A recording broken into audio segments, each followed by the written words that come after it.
मेरे भाई foreign funding के बारे में शायद आपको जानकारी नहीं है। नहीं तो इलीगल फंडिंग के बारे में आपको जानकारी नहीं है। इतनी बौखलाहट क्यों है? मदरसों की जांच हो रही है, आपके घर की जांच नहीं हो रही है। आप कह रहे हैं जांच जो है नकली नोटों की, हवाला की, जो गलत पैसा आ रहा है उसका फिर मदरसे से क्या लेना देना? अच्छा। अरे सरकार दस्तावेज मांग रही है मौलाना साहब कि ये पैसे कहां से आ गए, आपने जो खर्चा किया पैसा आया तो उसका सोर्स बताइए। हेलो दोस्तों, आप सबका स्वागत है हमारे चैनल ढाका डिबेट शो में। दोस्तों आज के वीडियो में हम देखने वाले हैं सीएम योगी आदित्यनाथ ने मदरसे पर चलाया डंडा, मौलाना साजिद रशीदी की निकल गई चीखें। दोस्तों वीडियो को अंत तक जरूर देखें, बहुत मजा आने वाला है। दोस्तों अगर आप वीडियो पर नए हैं तो वीडियो को लाइक करें और हमारे चैनल ढाका डिबेट शो को सब्सक्राइब कर हमें सपोर्ट करें। तो चलिए दोस्तों शुरू करते हैं। चैनल को सब्सक्राइब करो पहले, हाँ जल्दी करो। मुझे पता है कि आप लोग नहीं करते, वीडियो देखते हो लेकिन सब्सक्राइब नहीं करते। ये लाल कलर का बटन नहीं, इसे दबाओ, जल्दी दबाओ, जल्दी दबाओ, फिर मैं शुरू करूँ। दबा दो जल्दी।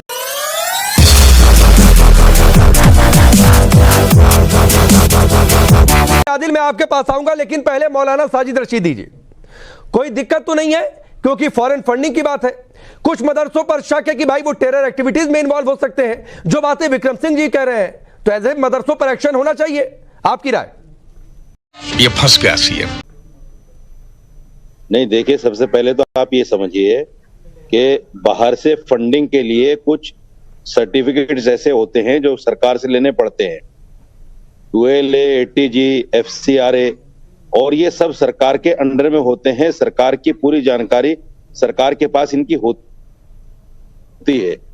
अच्छा, हमको सिखा रिया है। ऐसा नहीं कि फॉरेन से जो फंडिंग होगी और आपको सरकार को उसका पता नहीं चल पाएगा, ऐसा कुछ भी नहीं है। ऑलरेडी पता होता है सरकार को, लेकिन सरकार फिर भी जानबूझकर, चूंकि चुनाव आने वाले हैं, इस तरह का शगुफा छोड़कर कहीं ना कहीं मुसलमानों में हरासमेंट पैदा करने की कोशिश कर रही है। अच्छा। और अपना वोट बैंक साधने की कोशिश कर रही है। तो गेम बजाना पड़ेगा। 4,000 मदरसों ने एजेंसी के सामने वो दस्तावेज क्यों नहीं रख दिए कि भाई यहां से आया, इतना पैसा आया, ये सोर्स था। वही तो विक्रम सिंह जी कह रहे हैं कि ये सारे जो फॉर्मेलिटीज हैं वो नहीं पूरे किए गए। भाई रशीदी साहब, आप यही नहीं समझ पाए इतनी देर में विक्रम जी की बात को? मेरे भाई फॉरेन फंडिंग के बारे में शायद आपको जानकारी नहीं है। नहीं तो इलीगल फंडिंग के बारे में आपको जानकारी नहीं है। कहिए तो विक्रम जी से पूरा एक चैप्टर आपको पढ़वा दूं कि हवाला का पैसा कैसे आता है, कैसे जाता है, नकली नोट कैसे सीमा पार कराए जाते हैं। अरे सुनो मेरी बात भाई, विक्रम सिंह जी इसको एडमिट करेंगे। ठीक है, आपको तो शायद जानकारी नहीं है, जो भी बाहर से पैसा आता है वो सरकार की नजर में होता है। अच्छा, सरकार के पास उसका पूरा रिकॉर्ड होता है, किसके पास आया है, कितना आया है, कब आया है, वो सारा सरकार की एजेंसियों के पास होता है। अच्छा, मैं आपको सुनवाई देता हूं। विक्रम जी ये कह रहे हैं कि लीगल पैसा आया, हवाला का पैसा आया, नकली नोट आया, सब सरकार की नजर में है और सरकार आंख मूंद कर बैठ जाती है। हाँ भाई ले आओ गलत पैसा। अभी मजा आएगा ना भिड़ो। राकेश जी ऐसा नहीं है। क्रिप्टो करेंसी से आएगा तो नहीं पता चलेगा, हवाला से आएगा तो नहीं पता चलेगा, रेगुलर चैनल से अगर आएगा और हम उसकी जानकारी, हमारे पास कुछ पैसा आता है विदेश से, मान लीजिए मेरे बेटे ने मुझे भेजा, सरकार को जानकारी होगी। लेकिन मेरी जिम्मेदारी है कि अगर मैं रेगुलर डोनेशन लेता हूं सामाजिक कार्य के लिए, FCRA का अनुमति मैंने ली है या नहीं ली है, इनकम टैक्स से 80G की हमने छूट ली है या नहीं ली है। सही पकड़े हैं। अगर नहीं ली है तो फिर हम जराइम कर रहे हैं। मौलाना साहब मुझसे ज्यादा जानते हैं और इस पे रोशनी डालेंगे। माफ कीजिए विक्रम सिंह जी, माफ कीजिए, हवाले का जो पैसा है उसकी जानकारी कौन देगा और कहां से आएगी और किस तरह दे पाएगा, ये तो आप भी जानते हैं। सरकार वही दस्तावेज ले सकती है जो FCRA के थ्रू, 2L, ATG के थ्रू आएगी। हवाले का किसी के पास दस्तावेज होता है? रुको जरा, सब्र करो, बोला धक्का बुक्की नहीं करने का, आराम से लेने का। हाँ आप मुझे बताइए। अरे हवाले का तो दस्तावेज वही तो मैं कह रहा हूं मौलाना साहब, अगर हवाला से आएगा, क्रिप्टो से आएगा, वो नाजायज है। और इसी तरीके से अगर मैंने 100 रुपए प्राप्त किए हैं और 10,000 का खर्चा किया है तो मुझे बताना पड़ेगा ये 9,999 रुपए का खर्चा कैसे हुआ। हमारे पास तो किताबों में 100 ही रुपए आए। और इसलिए मौलाना साहब मैंने इस पे 25 साल काम किया है। काश मैं आपको पूरी बातें बता सकता, ये चीजें किसी से छुपी नहीं है। 2 चाय बोली थी, अभी तक आई नहीं। हिमालयन बैंक बनाया इसीलिए गया था, ये नाजायज हरकतें करके हमारे को। मैं क्या कह रहा हूं, मेरा कहने का मकसद क्या है, ये चीजें किसी से छुपी हुई नहीं होती, तो सरकार किस चीज का दस्तावेज मांग रही है? अरे सरकार दस्तावेज मांग रही है मौलाना साहब कि ये पैसे कहां से आ गए, आपने जो खर्चा किया पैसा आया तो उसका सोर्स बताइए। वो सोर्स का कागज नहीं दिखा पाएगा मदर से, इसलिए एसआईटी बनी हुई है। भाई ये सामान्य बात आपको नहीं समझ में आ रही है तो फिर शायद आपको और ज्यादा पढ़ने लिखने की जरूरत है। अलग से विक्रम सिंह जी से मिल लीजिए, वो आपको समझा देंगे। फिर आपसे बार-बार कहता हूं कि जानकारी लेके पता कीजिए। रुक जाइए सर, प्लीज प्लीज। भाटी जी ऐसा नहीं है। भाटी जी एसआईटी जांच आपको ढोंग क्यों लग रही है? अगर कहीं गलत है तो आपको तो कहना चाहिए कि भाई जांच हो जाए, यूपी सेफ रहना चाहिए।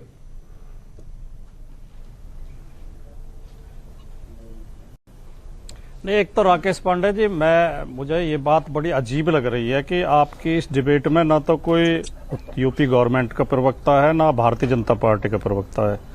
अच्छा, यूपी में सरकार है भारतीय जनता पार्टी की, ये निर्णय है सरकार का कि एसआईटी का गठन किया है, जांच होगी मदरसों को फंडिंग की। उन दोनों जो उससे संबंधित संस्थाएं हैं उनका कोई आपकी डिबेट में प्रवक्ता नहीं है। अगर हमें कोई सवाल पूछना है या हम कुछ संदेह उठाएंगे तो उसका जवाब कौन देगा? सुन लीजिए, जो प्रवक्ता अलॉट किए गए थे वो आखिरी समय पर उनसे संपर्क नहीं हो पाया, ये वजह है। ये क्या है?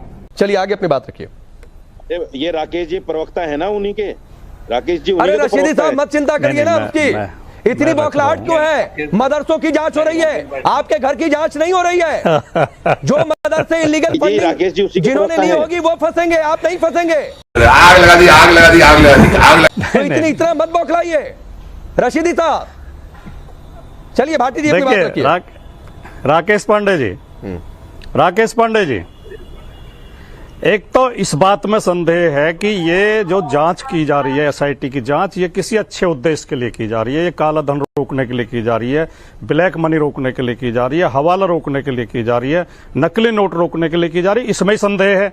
ये क्या बात करते हैं? ये केवल मुसलमान समुदाय को परेशान करने के लिए, डराने के लिए, उनके अंदर भय पैदा करने के लिए की जा रही है, भाईचारा खराब। दूसरा संदेह ये पैदा होता है कि सरकार तो जो कर रही है, लेकिन आपका चैनल भी जो डिबेट कर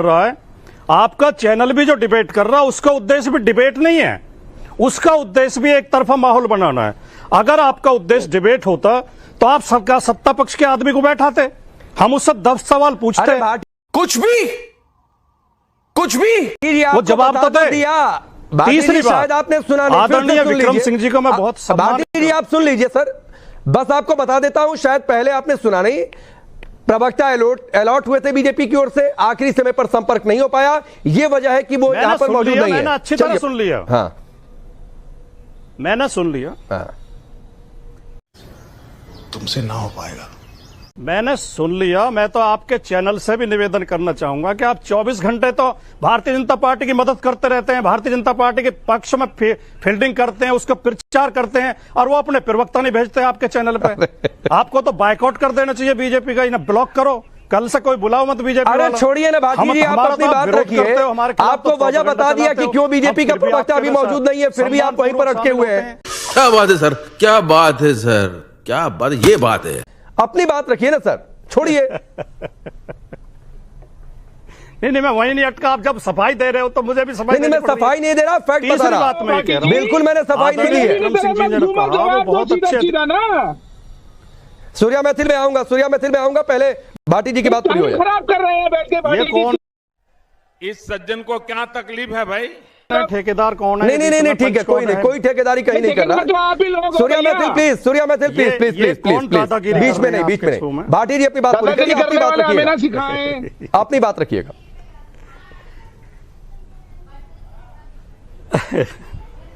मुझे घर जाना है, मुझे अपने घर जाना है। एक तीसरी बात जो आदरणीय विक्रम सिंह जी ने कही, मैं ये बहुत सम्मान के साथ, क्योंकि वो बहुत अच्छे अधिकारी रहे हैं, इसमें कोई संदेह नहीं है, लेकिन उन्होंने ऐसी अनर्गल बात कह दी कि मुझे शर्म आ रही है कि आप डीजीपी पद पर रहे हैं, आप कह रहे हैं जांच जो है नकली नोटों की, हवाला की, जो गलत पैसा आ रहा है, उसका फिर मदरसे से क्या लेना देना? ये भी परेशान हो गए, हम भी परेशान हो गए, करो फिर। वो तो देश में कोई भी लेके आए, अगर हवाला के माध्यम से पैसा आ रहा तो निश्चित तौर पे गलत कामों में यूज होगा।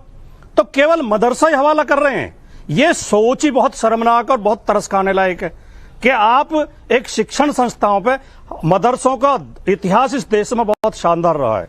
मदरसों से देश की आजादी की लड़ाई पनपी है। मदरसों के उलेमाओं ने और मौलानाओं ने इस देश के लिए कुर्बानियां दी हैं।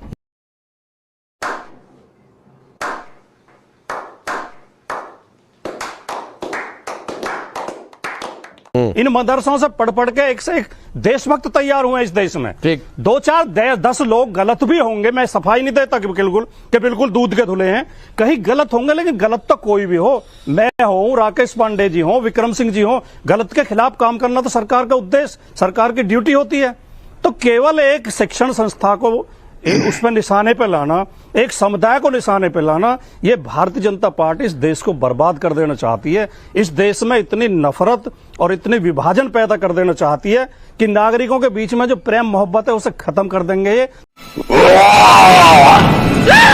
तो ये देश कैसे बचेगा? ठीक है, आपने चूंकि विक्रम सिंह जी का नाम लिया तो विक्रम जी का जवाब ले लीजिए, फिर मैं आदिल आपके पास आ रहा हूं, फिर सूर्या मैथिल आपके पास। विक्रम जी, छोटा जवाब।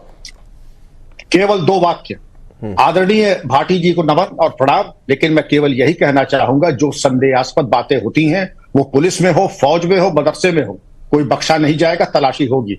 हम सब हवाई जहाज से ट्रैवल करते हैं, हवाई जहाज जाते हैं, मुझे सैल्यूट करेगा, लेकिन तलाशी जरूर लेगा हमारी। तो चल गाड़ी स्टार्ट कर। मैं बुरा मान जाऊं, मैं तो डीजी रहा हूं, और डीजी भाटी साहब कोई अकस्मात नहीं बनता है। डीजी राष्ट्रपति बनाते हैं, गृह मंत्रालय बनाता है, 35 साल की तपस्या के बाद बनता है। एक भी कॉमा फुल स्टॉप हो तो आप डीजीपी नहीं बन सकते हैं।